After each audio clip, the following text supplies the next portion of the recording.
Salut tout le monde, on se retrouve pour les énergies du vendredi 29 octobre 2021 et c'est un tirage fait à partir d'énergie générale.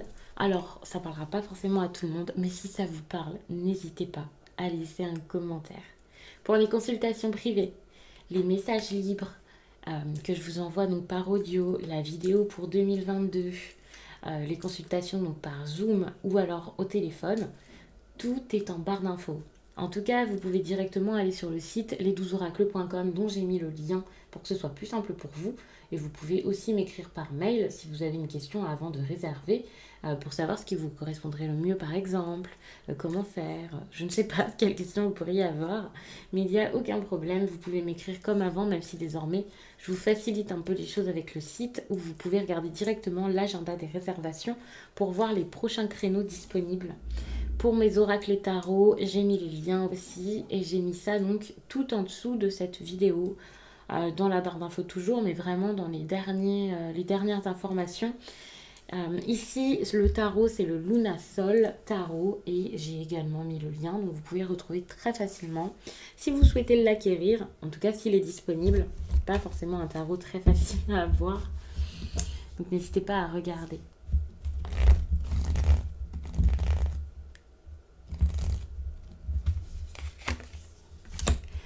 Vendredi, là, vous pouvez avoir quelque chose de plutôt agréable, hein. Ça c'est clair.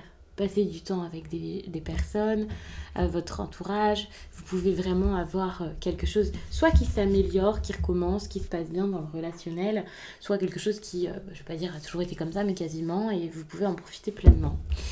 Pour certains, si vous avez des amis à voir, n'ayez pas peur, ça risque de bien se passer, vous pouvez réussir à agir ensemble, à faire ensemble, à prendre des décisions importantes aussi. Pour certains, avec vos proches, pour moi c'est très très très bon. Vous pouvez aussi avoir quelqu'un qui vous aide, quelqu'un qui est là pour vous. Si vous avez du mal à prendre des décisions, à faire les choses, cette personne peut vous accompagner et vraiment comme arranger les choses, comme passer à l'action. Peut-être pas à votre place, mais c'est pour vous finalement.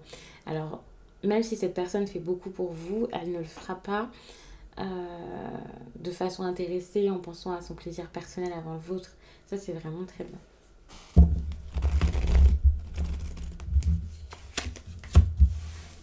Vous avez envie de maîtriser cette situation. Vous avez envie d'être fort de tout ça et de réussir à faire les choses par vous-même, mais ça peut être difficile pour vous de le faire. Vous n'arrivez pas à mettre les choses au clair par rapport à vos projets, par rapport à vos idées. Vous n'arrivez pas forcément à avancer, à faire les choses. Donc c'est peut-être pour ça que quelqu'un ici va vous aider, que quelqu'un va vous accompagner. Ça sera un soutien, ça c'est clair. Ça sera vraiment un bel appui.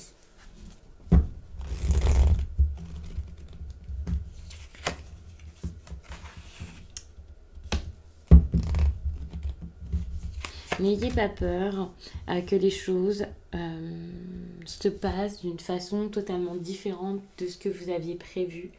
N'ayez pas peur que ça chamboule un peu votre quotidien parce que ce sera le cas.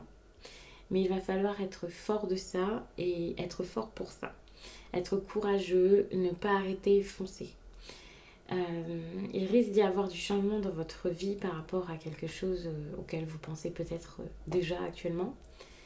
Ce changement peut parfois peut-être vous faire peur, même si c'est un changement qui amène beaucoup de positif. Vous pouvez vous dire non, je ne peux pas vivre ça, je ne peux pas faire ça. Soit vous avez peur de ne pas le mériter, que ça se passe mal. Vous êtes habitué à un mode de vie ou à une personne dans votre entourage, quelque chose comme ça, et c'est compliqué pour vous de vous en défaire ou de vous dire si je continue là-dedans, je vais perdre tout ça. Alors que finalement, on vous demande de continuer, de repousser vos limites pour voir jusqu'où ça peut vous emmener.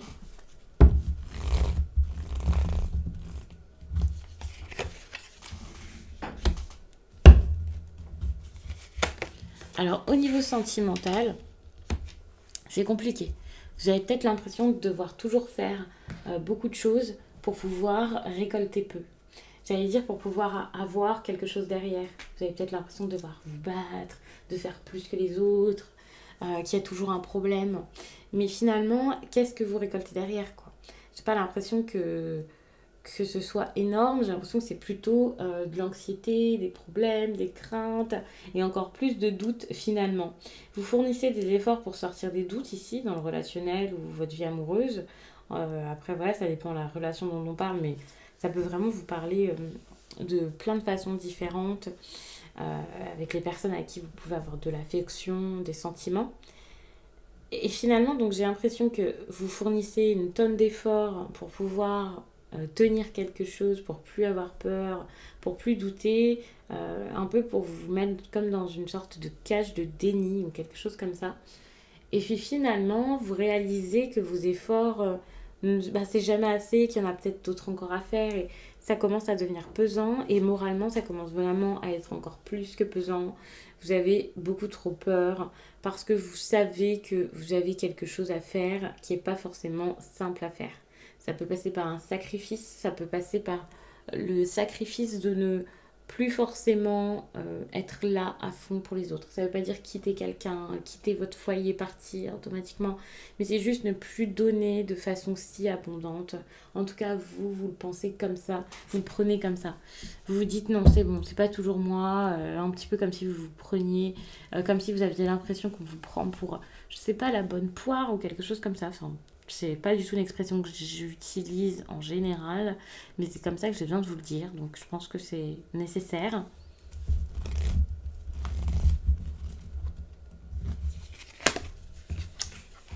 J'ai l'impression que c'est ça qui vous bloque en plus de ça pour avancer dans votre vie professionnelle. Ça vous empêche soit d'aller quelque part, vous pourriez, ça vous limite finalement. Ça vous limite dans toute dans vos créations en rapport avec votre inspiration. L'inspiration, vous pouvez l'avoir, mais finalement, c'est comme si elle était un peu bloquée.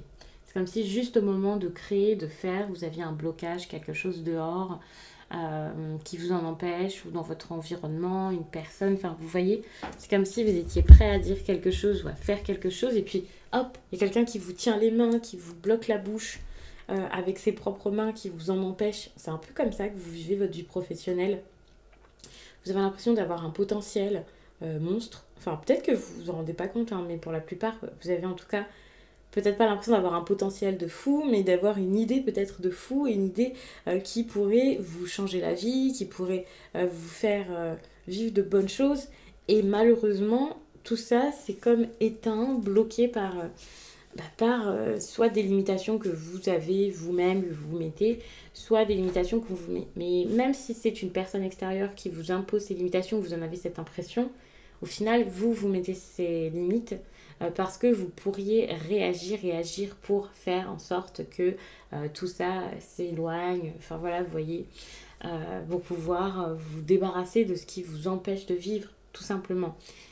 Mais ce qui est intéressant, c'est que malgré tout ça, j'ai l'impression que vous allez réussir petit à petit à retrouver des forces, à retrouver votre chemin. Parce que vous avez un beau chemin devant vous, ça c'est clair. Mais s'il y a une personne qui fait office de barrage, d'obstacles et de broussailles, et bien pour le coup, ce serait une bonne chose de voir qui est important pour vous et qui ne l'est plus. Qui vous apporte du bon et qui vous tire plutôt vers le bas. Ce que vous voulez vraiment et ce que vous ne voulez plus ou ce que vous n'avez jamais voulu jusqu'à là.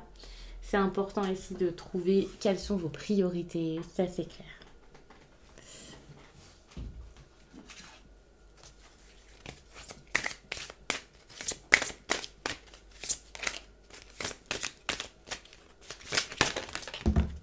Alors, trop de cartes sont tombées.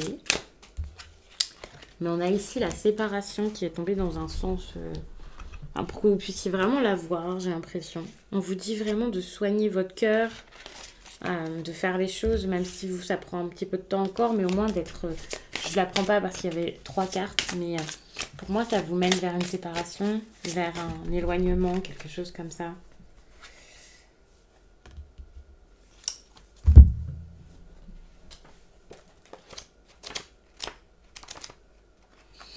Aussi difficile que ce soit d'accepter, il semble que vous ayez atteint un point où vous ne pouvez pas continuer à agir comme vous l'avez fait jusqu'ici. Peut-être avez-vous frappé ce mur proverbial ou éprouvé un profond sentiment de perte sans plus savoir où bifurquer. Pour pouvoir avancer et monter plus haut, vous devez renoncer à votre ancienne façon de faire les choses. Il vous faut une nouvelle direction et une nouvelle stratégie. La seule façon de vous en sortir, c'est en abdiquant. Acceptez les choses pour ce qu'elles sont et admettez que vous ne savez pas quoi faire par la suite. Si vous attendez ce moment de grand soulagement, un escalier apparaîtra comme par magie et toutes les synchronicités vous indiqueront le chemin menant à de plus hauts sommets. La carte fond rocheux est un signe qu'un miracle est sur le point de se produire, mais seulement si vous lâchez prise complètement. Donc je vais m'arrêter là-dessus, j'espère vraiment que ce tirage vous a plu et je vous dis à très vite.